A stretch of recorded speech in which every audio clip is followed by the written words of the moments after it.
Well, hello, this is Nitin Dahad with the Times. I'm here at the NXP Semiconductors booth at CES 2026 and with Lars Reger. Lars, hi, hello. Nitin. Hey, good afternoon. My favorite interviewee. So Lars, you made an announcement here at the show around the Edge IQ, Yes. EIQ stuff. Let's talk a little bit about that, and then I want to talk more broadly about the whole Edge AI movement, as it were, now. Yeah, perfect. Yeah, I mean, so the big problem statement that we are all seeing is how do you work with your models or with tool chains, with things that you have developed, and how do you bring them to edge devices? So how do you inference models and then compress them in a way that they are not lossy but land on the favorite edge electronics? And for that, you need to have tool chains, and ideally, you are not only dealing with the AI model, but you are also having tool chains where you can safety constrain what the edge device should do. So this is not only AI, but it is building the bridge from agentic AI into building agents. And that is a very, very different thing because you need to add safety and security around it as well. Now, you said agents. Now, we see agents as in co-pilot and all that kind of stuff.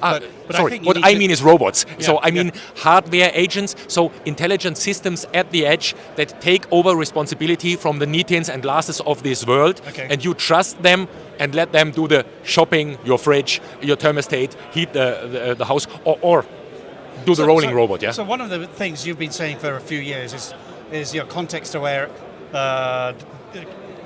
device engagement and AI. Yes. And that's what you've got here. So, I mean, we've been talking about it for years, but what's different now, and why is everybody suddenly talking about Edge AI, and how easy or difficult is it? Yeah. So very honestly, I mean, the big driver is efficient AI. Sending everything to the cloud is definitely not getting you to the humanoid robot. What I mean, me as a human, where the brain consumes 20 watts of energy normally. If you are sending everything to the cloud, you're in the thousands of watts for smart questions. Now, my fridge doesn't need to be able to paint a Picasso or compose a song, but it needs to understand how many bottles of milk do I have to buy for the next weekend. Right. That's a very limited task and not always needed to have a complete AI system running. So these power stages, being efficient, being specific on the task that the device is made for, that is the big magic now, and this is why everyone is so upbeat on moving to the edge, because your fridge has a certain mission profile, your car has one, your window blinders, your thermostat, but all more on the energy efficiency side and less on the ultimate compute performance side. Now, how do you build tool chains that can suddenly cater for that, and how do I help the intelligent system maker of the future to make the microwave oven, the thermostat and all of that stuff intelligent enough by driving maximum efficiency? And, okay, so I mean that also goes to the big topic here is physical AI and robotics. Yes. And that plays into this very well as well. And you've been talking about living a barrier-free life. And I guess part of that is the robotics, part of that is enabling things to happen in terms of being context-aware. So devices that take over responsibility, or where you as an end user are willing to hand responsibility over to devices. Whether this is a tiny little hardware form factor, or whether this is a bot on the internet for travel booking or whatsoever, I don't care. The only thing is I have to be able to trust these devices, because otherwise I'm not willing to hand over my responsibility to a device. Now, if the devices take the responsibility and I can trust them, then my life gets barrier-free, because I need no brain power to say where are my keys, where is my wallet, and so on. This is all seamlessly done. Yeah, seamless, And it's the world that anticipates and automates, like our Marcom folks would say. Yeah. And what you've been doing over the last year or two, like with the acquisition of Kinara and everything else, is all contributing to that, I guess. So TD Tech was exactly bringing this safe and secure middleware for these type of devices, because you need to be safe and secure. This is the nerd language for trust your device. Yes. And the other part is Kinara is of course exactly on the efficient AI level. So we are combining a Kinara ARA 2, which can carry 9 billion parameters, and an i.MX microprocessor, and the combination is below 8 watts and is writing you already a complete doctoral report for your X-ray machine. So these type of things. And only, of course, when the X-ray machine is active and running. Yeah. So therefore, we are going back into the power concept of the devices that we have around us at the moment, and we do not need orders of magnitude more of energy. And that's the magic, that is the stuff, the barrier-free world that I'm driving. Okay, let's switch quickly to another one, and automotive. Right. There's Synopsys and has made an announcement with NXP as well. Right. And just tell us a little bit about some of the stuff you're doing in the automotive side. I know you had this big conference in Detroit, which I attended, and I had some very good interviews and conversations. Discussions with JP there, Yeah, that's right, JP. But there's a lot more going on, isn't there, right now? So, very honestly, I mean, everyone and their mother was talking about zonal architectures, and everything goes totally crazy and totally different. Let me ground that discussion. Most of the car setup of the future is a domain-based architecture. It is a powertrain domain, it is an IVI domain, so infotainment domain, it is a connectivity domain, it is a what am I missing? I think you already the ADAS domain. Sorry, the ADAS domain was missing. So driver replacement in my language. Yeah. And then you have a body domain, and the body domain splits up into zonal architectures and gets distributed in the car because that is cheaper.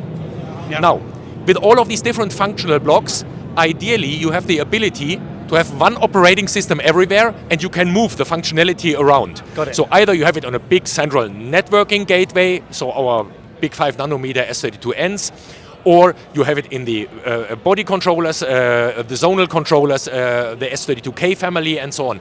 But ideally, all with the same operating system. Now, this is the reason why we bought TD Tech Automotive, to have this motion-wise operating system, and that is of course also where we are engaging with the other players, the other partners, saying, can you help us create a level playing field that we can move these functionalities and that we can simulate also the workload of the different areas. And it's a system thinking, a system consideration, and a system design activity where we have to help our customers and their customers to get going easier. I mean, That's talking to you had about 1,000 people, I think, at that conference. Talking to some of your customers there, it is a really complex thing to do. Yes. Even to go to software-defined vehicles. So I think there's so many elements now that need to be coordinated. Yes, and I see it much broader than only automotive. So, for example, this demo over there is a software-defined factory. Where you have the different field bus systems, where you can reprogram the system. You have post-quantum crypto in the microprocessor, and you just switch by a software update from EtherCAT to Ethernet, TSN over Wi-Fi, all of these type of things. So it will be more and more this level playing fields for customizable hardware. Right. And how do you customize your hardware? You program it, and this is how the software-defined comes into the play. Okay. Yep. We're at the beginning of the year. People all do predictions, and I've read lots of them. What's coming from NXP, and what's your thoughts from Lars Reger for 2026? What's exciting? So thoughts from Lars is, it is exciting. We are walking the talk. So we have these conceptual discussions for long already. I think the cloud AI hype is going to cool down. Yeah. And we're going to see much more. I would not say we are getting more sober again, but we are seeing much more how AI at the edge and these reliable designs are taking over tasks, and not in a big disruption, as always. I mean, everyone is saying, it's a big disruption, and suddenly there is a brain on wheels driving or whatever.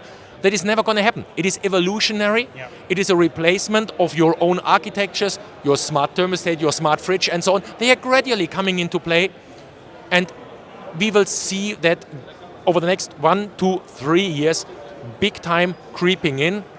But the big bang and everyone is out of work and everything is totally disrupted, that is what I do not see. Well, Lars, I think I totally agree with you. It's kind of that pragmatism. Yes. And real things. And I think what I've been looking through Times writing is always what's real. And I think, hopefully 2026 will be where you will see tons of innovation, and don't underestimate the swarm intelligence of people. I mean, just look at the areas where we have at the moment conflicts on the world, and how fast the innovation around drones, tiny little flying autonomous devices, is happening. A new drone concept every 2 weeks. That is stuff. Okay, I don't like it, and I don't like conflicts, and I don't like the tensions there. But if you're looking at the innovation speed for devices at the edge, that is incredible, and we will see it in all areas of life, but in a non-disruptive way, in an incremental way. I mean, I interviewed the ex-Latvian defense minister when I was in Riga recently, and he was talking about that acceleration of that drone technology because of Ukraine. I mean, you can look around here.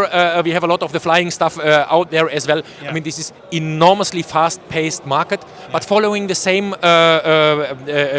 ingredients. Yes. Sense, think, connect, act, safety and security, and that encapsulated is your flying robot. Well, Lars, thank you very much. Nitin, as always, a pleasure. Thank you.